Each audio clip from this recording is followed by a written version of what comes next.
À 2h17 du matin, le 14 novembre 1943, le soldat de première classe Raymond Beckett était accroupi dans un trou de renard criblé de balles sur l'île de Bougainville, saignant d'une blessure par éclat d'obus à l'épaule gauche. Des tireurs d'élite japonais contrôlaient la crête à 400 mètres devant, invisibles, mortels, systématiques. Au cours des 72 heures précédentes, ils avaient tué 11 marines de sa compagnie. La carabine M1 de Beckett reposait sur ses genoux, modifiée d'une manière qui lui aurait valu la cour martiale si un officier l'avait remarqué. Le canon était plus court de 8 cm que la réglementation. La crosse avait été remodelée avec une râpe et du papier de verre. Les mires avaient été limées et remises à zéro en n'utilisant rien d'autre que l'instinct et un poteau de clôture. Dans les 48 heures suivantes, Beckett utiliserait cette arme interdite pour tuer 9 tireurs d'élite ennemis, briser un siège qui avait cloué au sol 2 compagnies et créer accidentellement une modification qui sauverait des centaines de vies américaines tout en s'assurant qu'il ne recevrait jamais une seule citation pour tout cela. Le corps des marines allait plus tard enterrer l'incident dans un rapport après action classifiée qui ne ferait surface que 40 ans plus tard. Raymond Beckett a grandi à Wilbar, en Pennsylvanie, où son père travaillait dans les concasseurs de charbon et son oncle tenait un atelier d'armurerie dans un garage reconverti sur South Main Street. Le magasin se spécialisait dans la réparation de fusils de chasse pour les mineurs qui ne pouvaient pas se permettre des réparations d'usine. Beckett a commencé à y travailler à l'âge de 12 ans, apprenant à redresser les canons, à remodeler les crosses et à refaire les couronnes de bouche à l'aide d'outils à main et d'improvisation. Son oncle lui a appris quelque chose que le corps des marines n'enseignerait jamais, que les spécifications militaires étaient conçues pour la production de masse, pas pour une efficacité maximale. À 16 ans, Beckett avait la réputation de faire mieux tirer les fusils bon marché qu'il n'en avait le droit. Il prenait un Winchester ou un rematon usé, raccourcissait légèrement le canon, allégeait la détente, remodelait la crosse pour l'adapter à la morphologie du tireur et le rendait, tirant des groupements plus serrés qu'à sa sortie d'usine. Les modifications n'étaient pas belles. Elles violaient tout le manuel d'armurerie. Mais elles fonctionnaient. Lorsqu'il s'est enrôlé en septembre 1942, Beckett a apporté le même scepticisme à l'équipement militaire. La carabine M1 qui lui a été délivrée au camp, le jeune lui a semblé fausse dès l'instant où il l'a prise en main. La crosse était trop longue pour une épaulée rapide. Les mires étaient trop hautes pour un tir instinctif. La longueur du canon la rendait lourde du canon en tir rapide. Mais il a gardé sa bouche fermée. Les soldats ne critiquaient pas les décisions d'équipement prises par les officiers de l'artillerie à Washington. Le camp d'entraînement a révélé autre chose sur Beckett. C'était un tireur né. Son score de qualification de 238 sur 250 le plaçait dans la catégorie expert. Mais c'est sa vitesse qui a attiré l'attention. Il pouvait engager plusieurs cibles plus rapidement que des hommes qui avaient tiré toute leur vie. Son instructeur a attribué cela à des réflexes du pays du charbon. Beckett savait que c'était quelque chose de plus simple. Il ne visait pas, il pointait. Le fusil était une extension de ses mains, pas un instrument de précision. La 3e division des marines a été envoyée dans les îles Salomon en juillet 1943. La première action de combat de Beckett a eu lieu lors du débarquement à Bougainville le 1er novembre. L'île était un cauchemar de jungle dense, de crêtes abruptes et d'un ennemi qui avait passé des mois à préparer des positions défensives. Les forces japonaises contrôlaient les hauteurs et avaient positionné des tireurs d'élite de manière à faire de chaque clairière une zone de la mort. Les tireurs d'élite étaient chirurgicaux. Ils ne tiraient pas sur le premier marine qu'ils voyaient. Ils attendaient les officiers, les opérateurs radio, les infirmiers.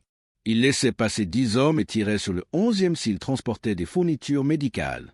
Ils comprenaient la patience d'une manière qui terrifiait les forces américaines, entraînées pour un mouvement agressif et une supériorité de feu. Le 4 novembre, le caporal James Whittaker du Tennessee a reçu une balle dans la gorge en courant entre 2 positions. Il est mort dans la boue avant que quiconque puisse l'atteindre. Beckett avait partagé un navire de transport avec Whittaker pendant 6 semaines. Ils avaient joué aux cartes. Whittaker voulait ouvrir un garage après la guerre. Le 6 novembre, le soldat Léonard de l'Oregon a reçu une balle dans l'œil gauche en essayant de repérer la position d'un tireur d'élite. La balle venait de quelque part dans une lisière d'arbres à 300 mètres. Personne n'a vu d'éclair de bouche. Personne n'a entendu le coup de feu avant qu'elle ne soit déjà mort. Le 9 novembre, le sergent Thomas Rigg du Michigan a été tué alors qu'il dirigeait des tirs de mortier. Le tireur d'élite avait attendu que Rigg soit complètement exposé, donnant des coordonnées par radio, avant de lui tirer 2 balles dans la poitrine. Rigg était le chef d'escouade de Beckett. Il avait promis de proposer Beckett pour une promotion après la sécurisation de l'île. Le 12 novembre, la compagnie avait perdu 11 hommes à cause des tirs de tireurs d'élite. Le taux de perte dû au seul tireur d'élite était de 4% par jour, insoutenable pour une unité déjà en sous-effectif. Les marines refusaient de se déplacer de jour. Les patrouilles étaient annulées. L'avancée s'était arrêtée. Le problème n'était pas le courage. C'était l'équipement et la doctrine. La doctrine américaine de contre-tir d'élite reposait sur le volume de feu. Localiser la position ennemie, la saturer de tirs de fusils et de mitrailleuses, faire appel à des mortiers ou à de l'artillerie si possible. Cela fonctionnait contre l'infanterie conventionnelle. C'était inutile contre un tireur d'élite qualifié qui tirait une fois et se déplaçait immédiatement. La carabine M1 a aggravé la situation. Elle était conçue comme une arme défensive pour les troupes de l'arrière. Légère, maniable, facile à tirer. Mais sa portée efficace était indiquée à 300 mètres et c'était optimiste. Au-delà de 200 mètres, la cartouche de calibre .30 perdait rapidement de sa vitesse. La trajectoire devenait imprévisible. La dérive du vent augmentait. Un tireur d'élite à 400 mètres aurait aussi bien pu se trouver sur une autre île. Beckett a vu des marines mourir depuis des positions qu'il pouvait voir mais qu'il ne pouvait pas engager efficacement. Il tirait avec sa carabine sur des positions de tireurs d'élite suspectés et regardait ses traceurs tomber à court ou dériver largement. L'arme n'était pas conçue pour ce type de tir. Plus précisément, elle n'était pas conçue pour le type de tir que Beckett savait faire. Le 12 novembre, il a demandé l'autorisation d'échanger sa carabine contre un M1 Garand. Son lieutenant, un diplômé d'université du Connecticut nommé Porter, a refusé la demande. Porter a expliqué que les tireurs de fusils automatiques d'escouade et les fusiliers portaient des Garands. Les éclaireurs et la sécurité de flanc portaient des carabines. Changer l'attribution des armes perturberait la cohésion de l'unité et la logistique des munitions. C'était une réponse raisonnable de la part d'un homme qui n'avait jamais travaillé dans un atelier d'armurerie et ne comprenait pas que les armes étaient des outils, pas des artefacts religieux. Beckett n'a pas discuté. Il avait appris en Pennsylvanie qu'on ne changeait pas les esprits par la conversation. On les changeait par des résultats. Cette nuit-là, il a pris une décision qui aurait dû mettre fin à sa carrière militaire. La modification s'est faite par étapes, sur 3 nuits, en utilisant des outils que Beckett n'aurait pas dû avoir et des techniques qui violaient toutes les réglementations du manuel technique du Corps des Marines. 12 novembre, 23h30. La compagnie était retranchée le long d'une ligne de crête boueuse. L'horaire de rotation plaçait Beckett hors de garde jusqu'à 2 heures. Il avait passé la journée à observer comment les tireurs d'élite japonais travaillaient, notant leur portée, leur patience, leur tendance à tirer depuis les positions situées entre 350 et 450 mètres. Assez loin pour être hors de portée efficace de la carabine, mais assez près pour garantir des coups au but avec leur fusil Arizaka. Il avait besoin de plus de portée. Pas de la portée du M1 Garand, ce qui nécessiterait un changement complet de cartouche. Juste assez de vitesse supplémentaire pour aplatir sa trajectoire et réduire la dérive du vent à 400 mètres. Cela signifiait réduire la longueur du canon pour diminuer le poids et augmenter légèrement la vitesse initiale grâce à un timing de canon optimal. C'était contre-intuitif. Raccourcir un canon diminuait généralement la vitesse, mais Beckett avait appris dans l'atelier de son oncle qu'il y avait une longueur optimale pour chaque cartouche. Le canon de 46 cm de la carabine M1 était conçu pour la fiabilité et la facilité de fabrication, pas pour les performances balistiques. Il avait besoin d'outils. Il les a trouvés dans le kit d'armurier de la compagnie. Un sergent nommé Palansky, qui avait été mécanicien automobile dans le civil et qui gardait une petite sélection de limes, une scie à métaux et de l'huile à fusil dans un sac en toile. Palansky était de garde. Beckett a emprunté les outils sans demander. Il a travaillé au clair de lune dans un trou de combat peu profond à 50 mètres du poste de commandement. Il a retiré le canon de la carabine et a mesuré 8 cm à partir de la bouche. La lame de la scie était émoussée. La coupe de l'acier a pris 18 minutes et lui a laissé l'avant-bras droit crampé. Le bruit du métal sur le métal semblait incroyablement fort dans l'obscurité de la jungle, mais personne n'est venu enquêter. La coupe a laissé une couronne irrégulière qui détruirait la précision. Beckett a utilisé une lime triangulaire pour équarrir la couronne, travaillant au toucher plus qu'à la vue, faisant tourner le canon après toutes les 3 passes pour maintenir la symétrie. Son oncle lui avait appris que le couronnement était à 90% de la patience et à 10% de l'instinct. La lime a glissé 2 fois, lui coupant le pouce et l'index gauche. Il a enveloppé les 2 coupures dans une bande de maillot de corps et a continué à travailler. À 1h45, la couronne était terminée. Pas parfaite. Il y avait de petites bavures qui ne pouvaient pas enlever sans de meilleurs outils, mais fonctionnelles. Il a remonté l'arme, a rendu les outils de Palansky et était de retour dans son trou de combat à 2 heures lorsque son tour de garde a commencé.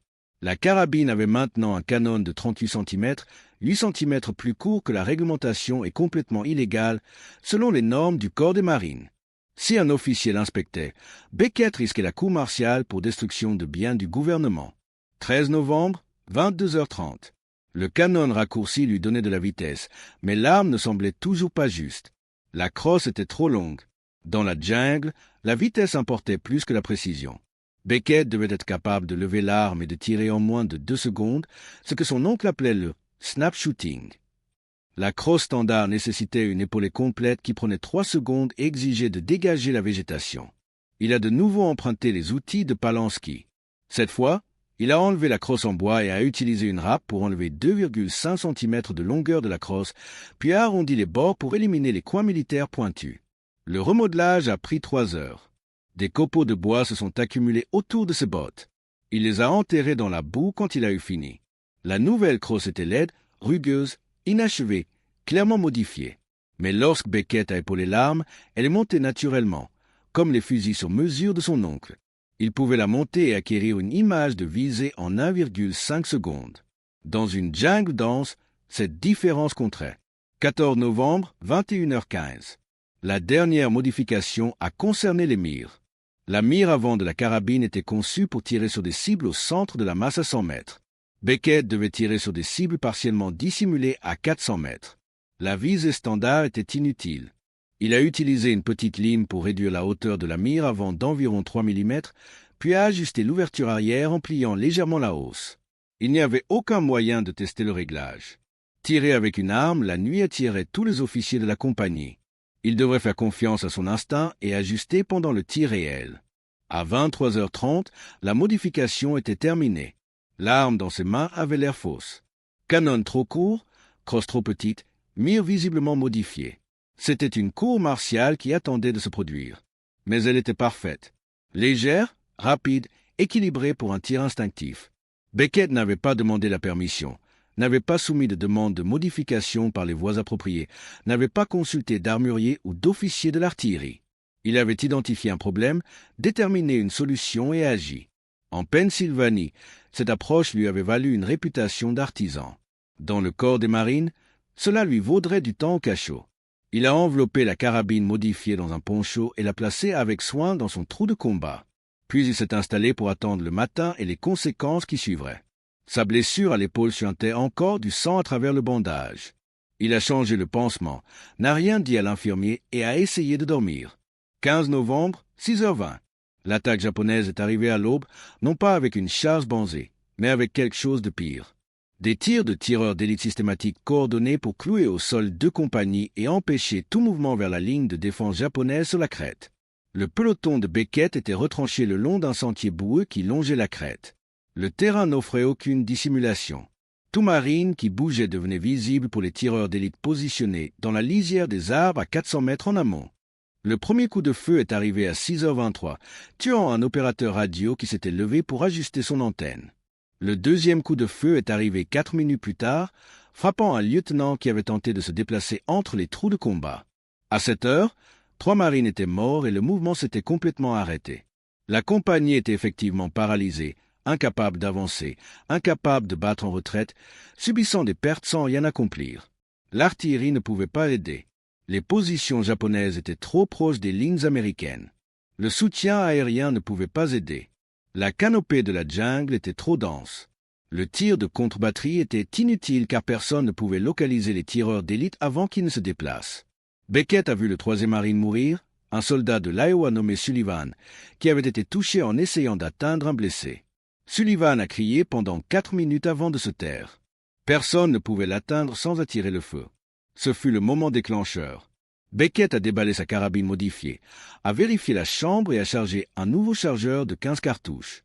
Son sergent de peloton, un marine de carrière nommé Grantham, a vu l'arme et a immédiatement compris ce que Beckett avait fait.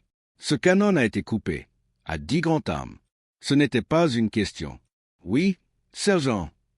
Vous serez traduit en cour martiale. Oui, sergent.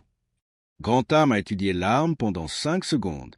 Puis il a regardé le corps de Sullivan, visible à 30 mètres dans une position que personne ne pouvait atteindre sans mourir. Vous voyez d'où ce tir est venu? Oui, sergent. 400 mètres, 11 heures. Un arbre à 3 troncs. Vous pouvez toucher ça avec une carabine? Je ne sais pas, sergent, mais je ne peux pas le toucher avec une arme réglementaire. Grantham a hoché la tête une fois. Alors vous avez intérêt à ce que ça compte, parce que si vous manquez, je vous mets au cachot moi-même. Beckett s'est déplacé au bord de son trou de combat, où il avait un angle étroit vers la crête. La lisière des arbres était un mur de verre solide sans cible évidente. Mais Beckett avait observé les tireurs d'élite japonais travailler pendant 2 semaines. Il comprenait leur schéma. Ils tiraient depuis des positions qui offraient une dissimulation et de multiples voies de sortie. Ils préféraient des emplacements à 3 ou 4,5 mètres au-dessus du niveau du sol où ils pouvaient voir par-dessus la végétation plus basse. Et ils ne se déplaçaient pas immédiatement après avoir tiré. Ils attendaient 3 à 5 minutes, observant pour voir si les Américains riposteraient au mauvais endroit. Sullivan avait été abattu il y a 6 minutes. Le tireur d'élite était toujours là. Beckett a identifié 3 positions probables en fonction de l'élévation et des lignes de mire. L'arbre à 3 troncs offrait les 3 critères. Hauteur, dissimulation, voie de sortie. Il s'est concentré sur une zone ombragée à 3,5 mètres de hauteur où 3 troncs se rejoignaient en une seule masse. Pas de cible visible, juste de la géométrie et de l'instinct. Il a épaulé la carabine modifiée. La crosse raccourcie semblait naturelle. Il a acquis la visée. Le guidon juste en dessous de l'endroit où il estimait que la cible se trouvait, compensant la chute de trajectoire qu'il avait calculée mentalement. 400 mètres. Vent de gauche, peut-être 8 km/h. La cartouche de calibre .30 dériverait de 20 à 25 cm à cette distance. Il a tenu le bord gauche de l'ombre, a expiré à moitié, a pressé. La détonation était nette et plate, différent d'une carabine réglementaire, le canon raccourci créant un craquement distinct. Beckett a immédiatement actionné le mécanisme, a chambré une deuxième cartouche, mais il n'a pas tiré. Il a regardé l'ombre. 4 secondes, 5 secondes, puis quelque chose est tombé de l'arbre. Sombre, tourbillonnant, trop lourd pour être une branche. Il a heurté le sol avec un impact audible même à 400 mètres. La forme n'a pas bougé. Grantham avait des jumelles. Il a observé la cible pendant 10 secondes. C'est une victoire confirmée. Beckett. Il porte un harnais. On dirait qu'il était attaché au tronc. La nouvelle s'est répandue dans le peloton en moins d'1 minute. Beckett venait de tuer un tireur d'élite à une distance qui n'était pas censée être possible avec une carabine M1. Plus important encore, il avait tué un tireur d'élite que personne d'autre ne pouvait localiser ou engager. À 7h42, un deuxième tireur d'élite a tiré depuis une position différente, un groupe de bambous à 380 mètres à droite de la première victoire. Le tir a manqué, frappant la terre à 1 mètre d'un marine qui s'est immédiatement aplati dans son trou de combat. Beckett était déjà en mouvement, se repositionnant à un endroit où il avait un angle sur le bambou. Il n'a pas attendu d'ordre, n'a coordonné avec personne. Il a identifié la menace et a agi. Le groupe de bambous était plus dense que l'arbre, offrant une meilleure dissimulation, mais obligeant le tireur d'élite à être plus bas, peut-être à 2,5 mètres du sol. Beckett a visé la section la plus sombre, là où les tiges de bambou étaient les plus épaisses et où un homme pouvait se coincer dans une position de tir stable. Il a tiré 3 fois en 4 secondes. Non pas des tirs de panique, mais des tirs délibérés et méthodiques placés à 15 cm d'intervalle sur une ligne verticale. Le 3e tir a provoqué un cri. Un fusil est tombé du bambou, suivi d'un corps qui s'est écrasé à travers les tiges avant de heurter le sol. 2 victoires en 19 minutes. À 9 heures, Beckett avait tué 4 tireurs d'élite. Chaque victoire a suivi le même schéma. Identifier la position de tir la plus probable en fonction du terrain et du comportement antérieur. Tirer avant que le tireur d'élite ne puisse se déplacer. Confirmer la victoire visuellement ou par l'impact audible. La carabine modifiée lui a donné juste assez de portée supplémentaire et juste assez de maniabilité plus rapide pour faire la différence entre manquer et toucher. Les tireurs d'élite japonais se sont adaptés. Ils ont cessé de tirer depuis des positions évidentes et ont commencé à utiliser des emplacements plus profonds dans la lisière des arbres à 450 mètres, parfois 500. La plupart étaient au-delà de la portée efficace de la carabine, même avec les modifications de Beckett. Mais certains ne l'étaient pas. Certains étaient juste à la limite. Des tirs longs qui exigeaient des tenues parfaites et des appels au vent que Beckett faisait en fonction de la façon dont l'herbe bougeait dans la clairière entre les positions. À 11h30, il a tué un tireur d'élite à 467 mètres. 3 tirs, le 3e touchant. Beckett avait visé 45 cm au-dessus de l'endroit où il estimait que la cible se trouvait et a tenu à 60 cm à gauche du centre pour compenser le vent.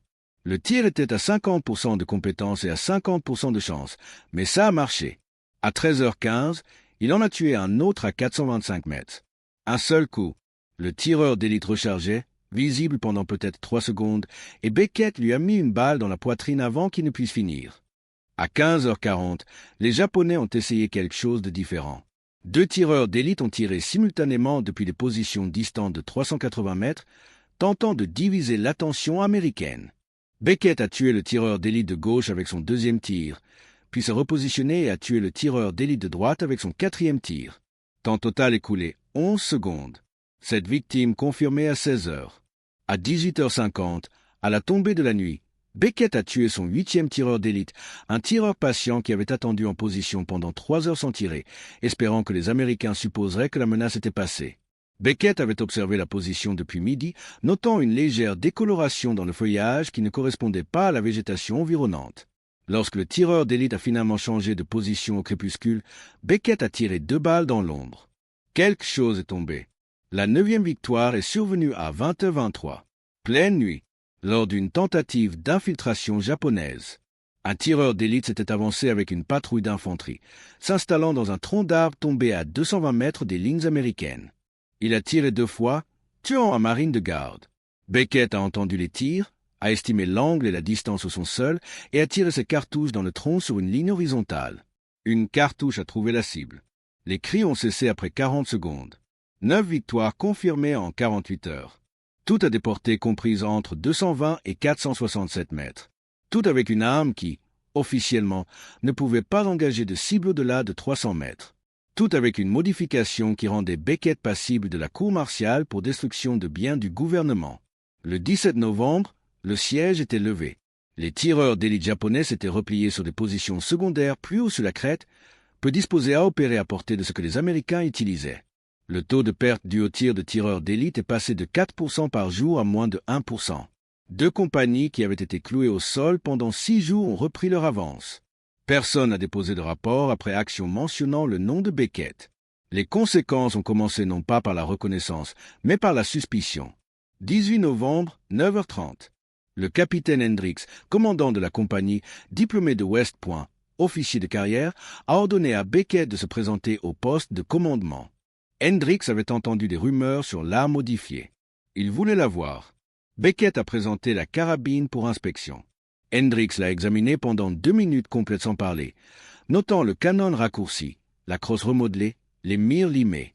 Son expression ne révélait rien. « Vous avez fait ça vous-même »« Oui, mon capitaine. »« Vous êtes conscient que cela viole les réglementations du corps des marines concernant la modification de l'équipement fourni »« Oui, mon capitaine. » Vous êtes conscient que la sanction pourrait inclure la cour martiale, la réduction de grade et la démobilisation déshonorante.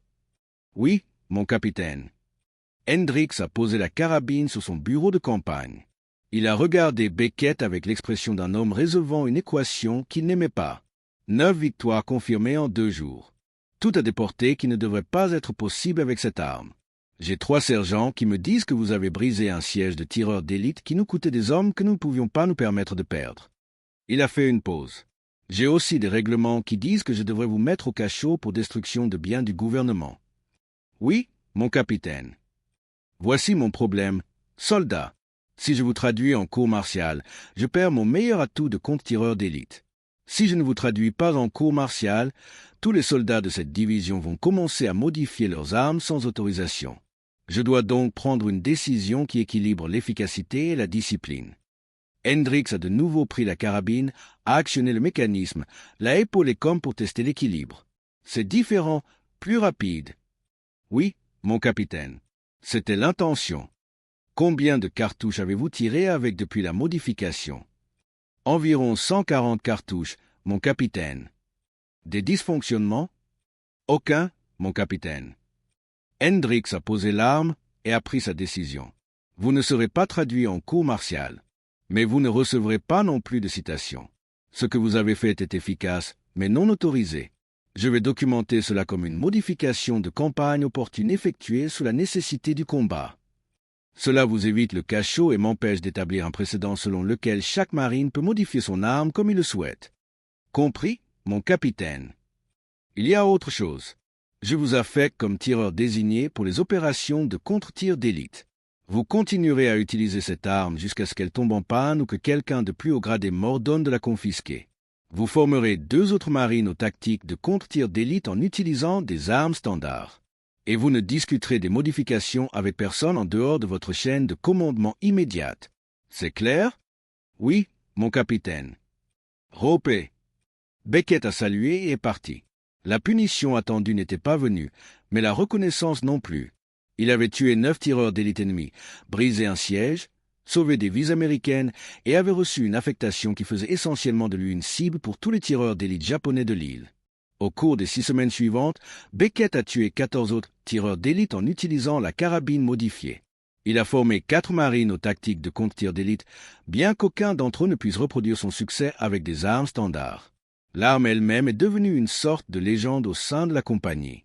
Les marines voyaient le canon raccourci et la crosse remodelée et savaient immédiatement qui la portait.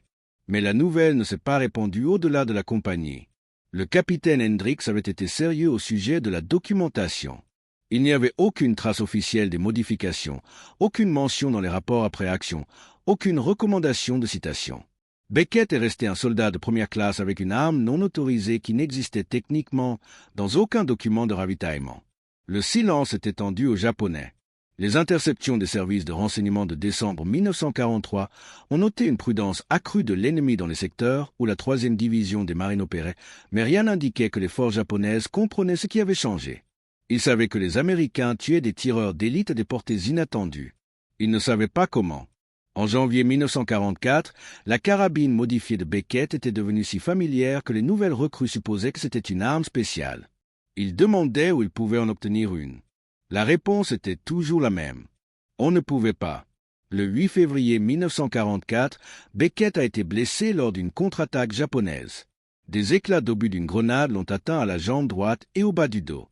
Il a été évacué vers un hôpital de campagne, puis vers une installation de l'arrière en Nouvelle-Calédonie. La carabine modifiée est restée avec la compagnie, brièvement portée par un autre marine avant d'être confisquée par un officier du ravitaillement qui l'a reconnue comme non autorisée. L'arme a disparu dans un dépôt logistique. Aucune documentation n'explique où elle est allée ni ce qui lui est arrivé. Beckett a passé 11 semaines à récupérer.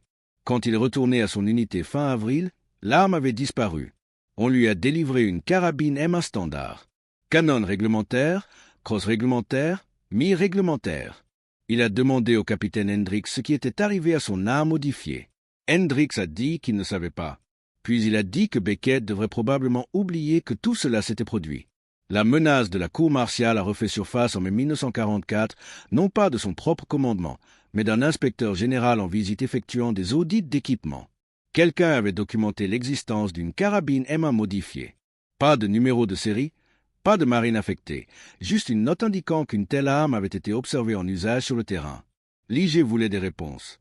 Le capitaine Hendricks a fourni une explication soigneusement formulée. L'arme avait été modifiée sur le terrain par un marine anonyme lors d'opérations de combat en novembre 1943, avait été utilisée pendant environ 3 mois et avait depuis été confisquée et retirée du service.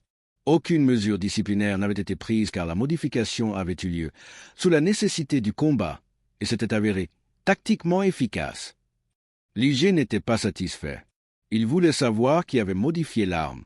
Hendricks a dit que le marine avait été blessé et évacué et que tenter de poursuivre des mesures disciplinaires 4 mois après les faits n'accomplirait rien d'autre que de nuire au moral. L'IG a déposé un rapport recommandant que le corps des marines publie des directives interdisant la modification non autorisée d'armes dans les zones de combat. Le rapport notait que, bien que le cas spécifique en question ait produit des résultats tactiques positifs, permettre de telles modifications créerait un chaos logistique et saperait la normalisation. Le rapport a été déposé le 3 juin 1944. Le jour J a eu lieu 3 jours plus tard. Personne au quartier général du corps des marines n'avait le temps de s'inquiéter d'une carabine modifiée qui n'existait plus. Beckett a appris l'enquête de l'IG fin juin. Le capitaine Hendricks l'a appelé au poste de commandement et lui a expliqué qu'il y avait eu des questions, que l'affaire avait été résolue sans mentionner le nom de Beckett et que Beckett devait se considérer comme extrêmement chanceux, que le timing et les circonstances avaient empêché des accusations formelles. Vous n'allez pas être traduit en cour martiale, a dit Hendricks, mais vous n'allez pas non plus recevoir de reconnaissance pour ce que vous avez fait. La position officielle est que l'arme n'a jamais existé et que les modifications n'ont jamais eu lieu. Comprenez-vous? Oui, mon capitaine. Bien. Maintenant, retournez à votre escouade et ne modifiez rien d'autre. Beckett est retourné à son unité. Il n'a plus jamais discuté de la carabine modifiée. Lorsque d'autres marines posaient des questions à ce sujet, et il le faisait occasionnellement, généralement de nouvelles recrues qui avaient entendu des rumeurs, il disait qu'il ne savait pas de quoi il parlait. L'arme elle-même est restée absente de toute documentation officielle. Il n'y avait pas de photographie, pas de rapport technique, pas d'analyse d'ingénierie. Elle n'existait que dans les souvenirs des marines qu'il avait vus et dans un seul paragraphe enterré dans un rapport de l'IG que personne n'a lu après juin 1944. La guerre de Beckett a continué. Il a participé à l'opération de Guam en juillet 1944, au débarquement de Peleliu en septembre et à l'invasion d'Iwo Jima en février 1945. Il a été promu caporal en août 1944, puis sergent en mars 1945. Il a reçu une Purple Heart pour ses blessures par éclat d'obus en février et une Bronze Star pour des actions à Peleliu qui n'avaient rien à voir avec le tir de précision. Il n'a jamais reçu de reconnaissance pour les 9 tireurs d'élite qu'il avait tués en 48 heures. N'a jamais reçu de reconnaissance pour le siège qu'il avait brisé.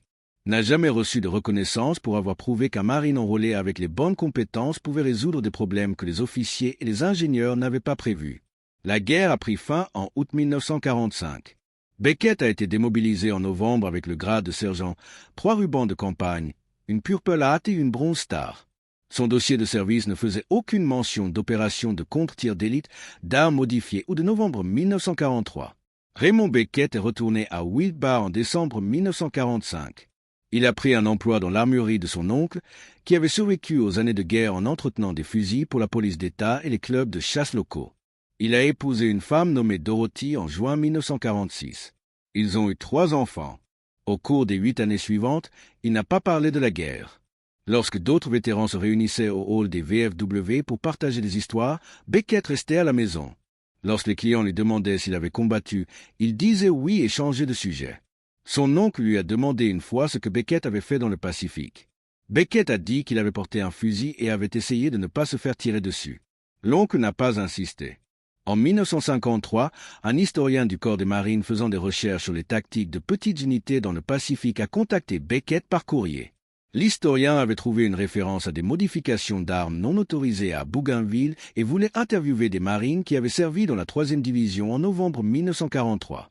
Beckett a répondu en disant qu'il ne se souvenait de rien au sujet d'armes modifiées et a suggéré à l'historien de contacter quelqu'un d'autre. L'historien a envoyé 2 autres lettres. Beckett n'a pas répondu. En 1958, l'oncle de Beckett est décédé. Beckett a repris l'armurerie. Il s'est spécialisé dans le même travail que son oncle avait fait, améliorer le tir des fusils bon marché par des modifications mineures et un ajustement soigné. Il n'a jamais fait de publicité. N'en avait pas besoin. Le bouche à oreille lui a apporté suffisamment de clients pour subvenir aux besoins de sa famille. Parfois, un client apportait une carabine M1 et demandait si Beckett pouvait améliorer sa précision. Il examinait l'arme, notait la longueur excessive de la crosse et les mirautes et faisait de petits ajustements.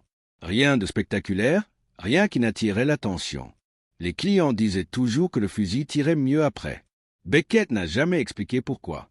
En 1967, un journaliste qui faisait des recherches sur des héros de guerre méconnus a contacté Beckett après avoir trouvé son nom dans des documents déclassifiés du corps des marines.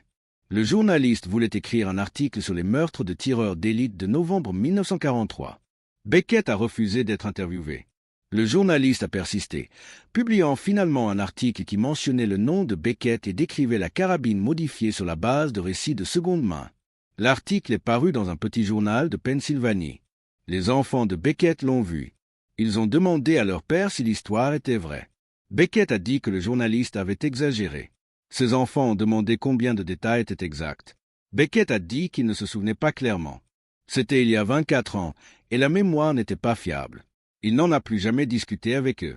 En 1981, le corps des marines a publié une histoire officielle des opérations à Bougainville qui comprenait une brève mention des armes modifiées sur le terrain, utilisées par des marines non identifiées pour des opérations de contre-tir d'élite en novembre 1943.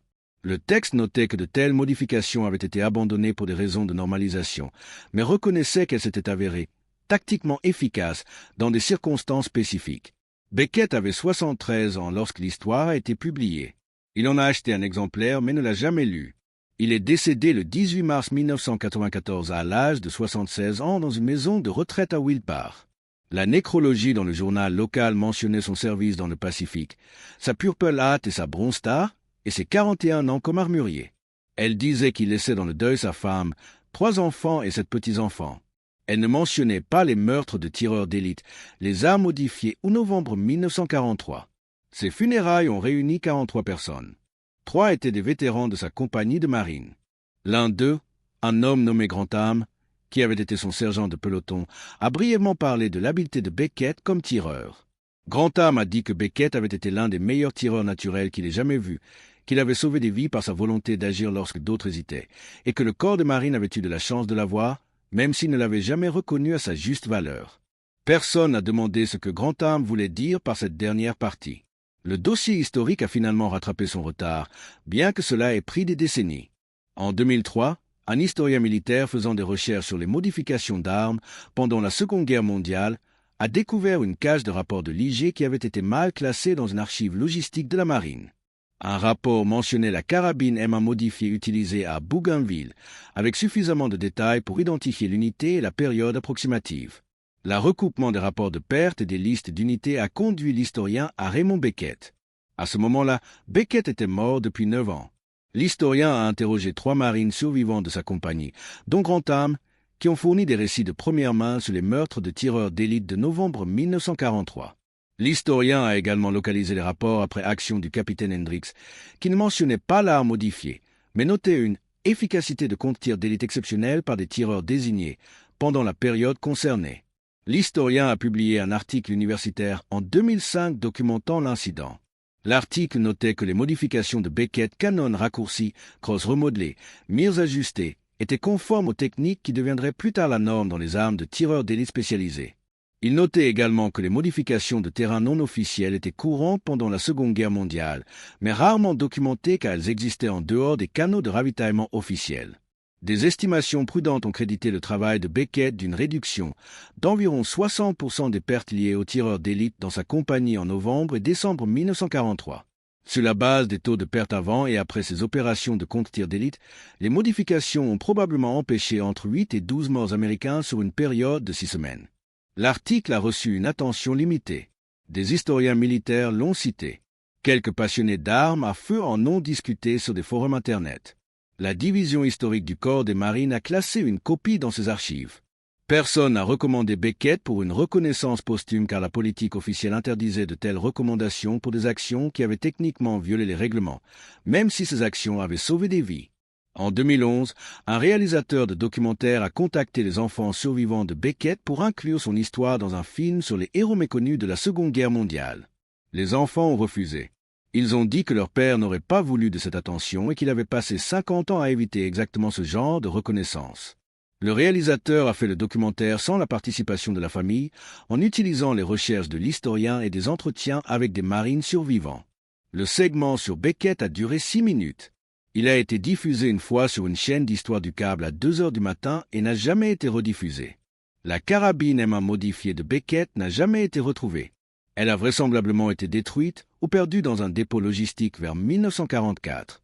Aucune photographie de l'arme n'existe. La seule documentation est constituée de descriptions de seconde main de marines qui l'ont vue et d'analyses techniques basées sur ces descriptions. Ce qui reste, c'est ceci. Un marine enrôlé a identifié un problème qui tuait ses camarades, a développé une solution en utilisant les compétences qu'il avait apprises dans la vie civile, a mis en œuvre cette solution sans autorisation ni approbation, a prouvé son efficacité par 9 victoires en 48 heures, et a ensuite vu la bureaucratie militaire bénéficier simultanément de son innovation et enterrer toutes les preuves de son existence. Pas de citation, pas de reconnaissance officielle, pas d'admission qu'une modification non autorisée avait mieux fonctionné que l'équipement standard. Juste une note discrète indiquant que des modifications de terrain ont eu lieu et une recommandation que de telles modifications soient interdites à l'avenir. C'est ainsi que l'innovation se produit réellement en temps de guerre, non pas par des comités de recherche, des études d'ingénierie ou des tests contrôlés, mais par des sergents et des soldats qui voient un problème, comprennent une solution et agissent, sachant qu'ils pourraient être punis, mais incapables de voir plus d'hommes mourir en attendant l'approbation officielle.